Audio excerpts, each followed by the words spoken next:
Pemirsa, indeks harga saham gabungan Bursa Efek Indonesia hari ini berpeluang menguat seiring dengan lonjakan bursa saham Wall Street tadi malam menyusul rilis data inflasi Amerika Serikat yang melandai dan berada di bawah ekspektasi pasar.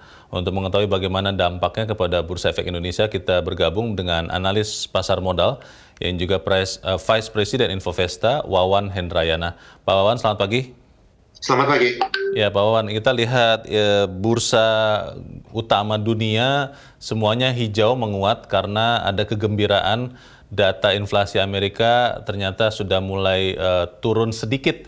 Pertanyaannya adalah apakah penguatan di Bursa Efek Indonesia pagi ini adalah euforia semata, Pak Wawan, atau memang ini berpeluang untuk berlanjut katakanlah sampai akhir hari ini dan sampai pekan depan, Pak? Ya, untuk indeks sendiri memang menyambut hijau hari ini, dan saya melihat akan bisa ditutup paling tidak di atas 7.000 ya di hari ini, karena data tadi sangat menggembirakan, artinya sudah ada tren penurunan dari inflasi di Amerika Serikat sejak bulan September sampai dengan Oktober ini. Hal ini kalau terus berlanjut, artinya kenaikan suku bunga di Amerika Serikat seharusnya tidak akan terlalu agresif lagi. Ini yang sangat diharapkan oleh pelaku pasar, karena kalau dari data Indonesia sendiri sebetulnya kita makro dalam negeri sangat baik ya, inflasi kita juga turun, lalu juga dari sisi pertumbuhan ekonomi juga kita sangat baik 5,7%. Ini kalau didukung dengan kenaikan suku bunga yang tidak agresif lagi, seharusnya kita bisa mempertahankan pertumbuhan ini sampai dengan tahun depan. Tapi kalau melihat perdagangan di saat kita berbicara ini, Pak Wawan, market moversnya kalau saya lihat secara sekilas itu belum saham-saham big cap blue chips, Pak.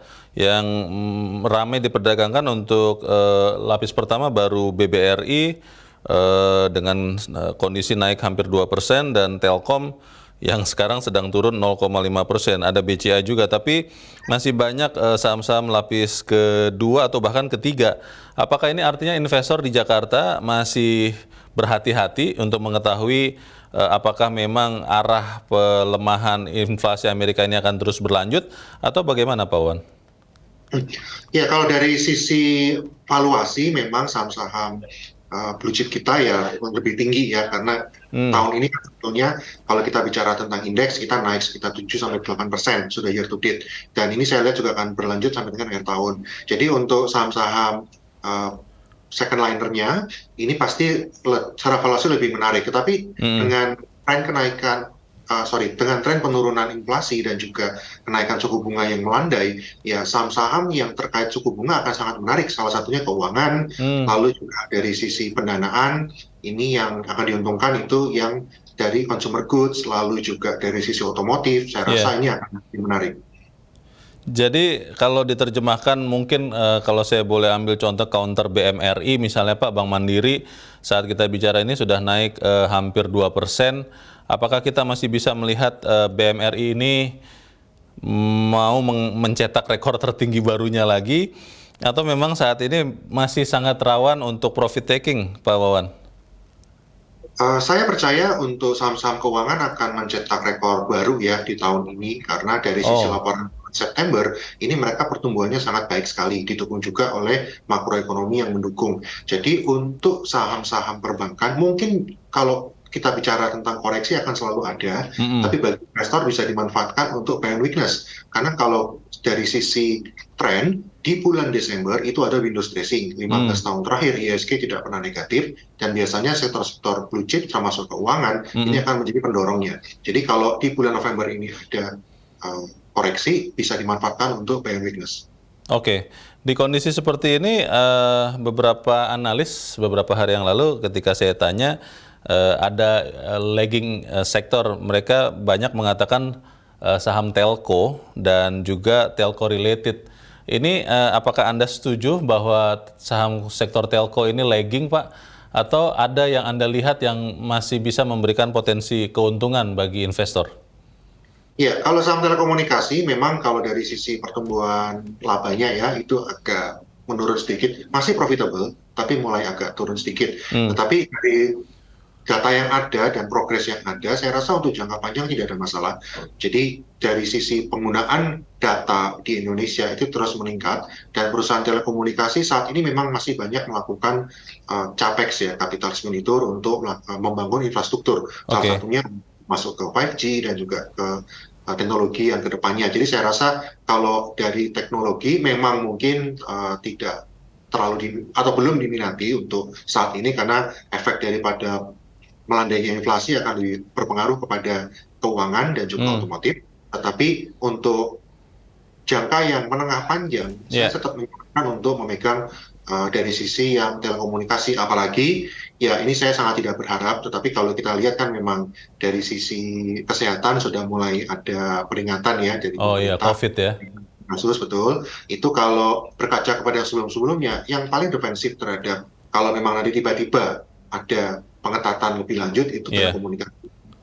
Pak Wawan, saya lihat di monitor saya, Pak, begitu ada data melemahnya laju inflasi di Amerika Serikat, bursa saham langsung menguat signifikan dan juga sekarang saya lihat di monitor saya nilai tukar rupiah, Pak, yang ada di 15.500-an lagi.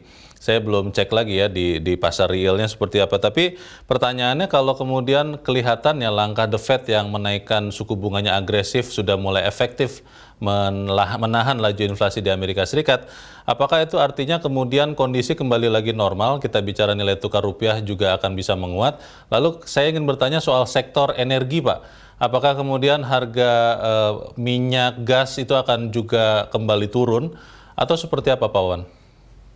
Ya, kalau dari sisi dengan melemahnya inflasi di Amerika Serikat, semakin turun inflasi, jelas proyeksi kenaikan suku bunga, terutama di bulan Desember, itu tidak akan setinggi sebelumnya ya. Memang Hmm, prediksinya 75 basis, kemungkinan kalaupun naik masih ke yang 50 basis. Ini sangat disambut karena berarti kita bisa berharap bahwa di tahun depan tidak ada kenaikan signifikan lagi dari suku bunga di Amerika Serikat. iya. Otomatis dengan proyeksi seperti itu, nilai tukar rupiah ini bisa menguat. Tetapi menguat pun saya rasa tidak akan sangat menguat sampai ke level 15.000 lagi gitu ya. Hmm, Saya sih mikirnya untuk tahun ini mungkin ditutup di level segitu, 15.400, 15.500. hmm, Di tahun depan pun masih stabil akan di level itu, hmm. kecuali kalau rupiah dinaikkan lagi suku bunganya. Tapi menurut saya belum ada urgensi untuk itu, terutama bila The Fed tidak agresif lagi. Dari sisi energi, memang Iya. kalau tren yang terjadi sekarang, harga batu bara itu terus turun. Dari yang sempat puncaknya di 400-an dolar per ton, sekarang sudah kembali ke level 300-an, tetapi belum Hmm. di bawah. Ini memicu koreksi pada saham-saham batu bara. Tetapi sebetulnya kalau kita lihat laporan keuangan saham-saham batu bara, itu masih luar biasa sekali pertumbuhannya. Oh. Bahkan dengan harga 300 dolar per ton ini pun itu masih luar biasa untuk pertumbuhan profit dari mereka. Hmm. Pertumbuhan profit ini berarti kita bisa berharap bahwa pendapatan dividen dari para perusahaan batubara ini akan besar sekali untuk tahun ini mungkin dibagikan tahun depan ya. Jadi Oke. ini yang bisa diharapkan kalau kita sekarang masuk ke saham-saham energi. Jadi rekomendasi Anda tetap untuk saham energi khususnya batu bara itu masih boleh untuk dikoleksi, tapi mungkin harus hold sampai bagi dividen begitu ya Pak Wan ya?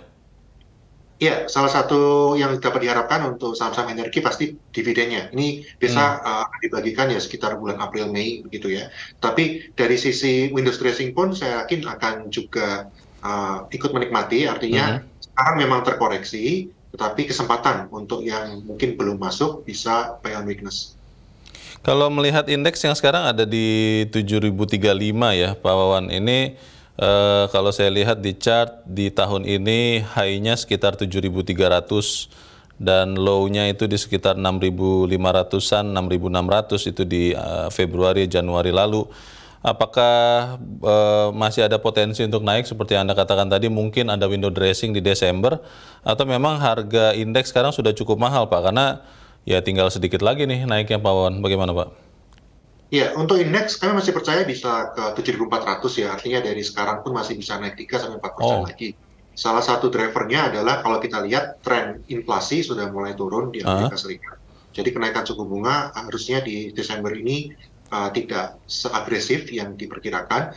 Ekonomi dalam negeri kita masih melanjutkan bahwa pertumbuhan ekonomi kita masih luar biasa. kita tahun ini harusnya ditutup di atas 5%, lalu juga inflasi kita terkendali, dan kinerja keuangan para emiten di bulan September itu menunjukkan growth yang sangat baik, dan Oke. dengan pengembangan ekonomi yang ada, itu akan berlanjut sampai akhir tahun. Jadi kami masih percaya IHSG masih punya tenaga untuk kembali naik ke 7.400.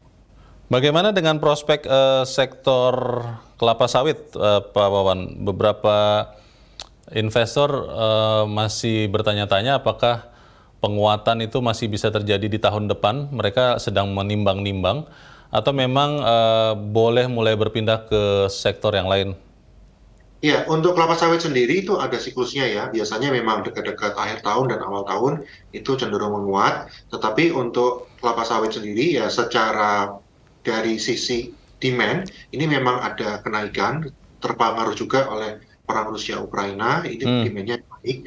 Jadi sepanjang masih ada krisis geopolitik ya sebetulnya demand itu masih akan terjaga ya. Artinya dicari masih kelapa sawit dari Indonesia. Oke. Jadi dari sisi itu sih saya masih melihat masih bisa hold ya untuk kelapa sawit paling tidak sampai dengan awal tahun depan. Oke, kalau ada koreksi ya, saya boleh katakan itu, atau kembali ke normal, tadi Pak Wawan katakan kalau ketegangan geopolitik perang Rusia-Ukraina itu katakanlah menjelang damai begitu ya. Apakah koreksi harga-harga entah komoditas ataupun yang lain itu bisa terjadi sangat cepat atau gradual, Pak? Karena saya terus terang agak kaget juga melihat nilai tukar rupiah yang saat kita bicara ini sudah rupiah atau dolar melemah terhadap rupiah, rupiah seakan-akan jadi menguat, itu sudah 100 rupiah lebih atau 100 poin lebih dalam waktu yang sangat cepat. Apakah akan seperti itu perubahan harga-harga komoditas, energi, termasuk sawit, atau akan bertahap gradual, Pak Wawan? Kalau dari pengalaman yang sudah ada, itu akan cenderung cepat ya.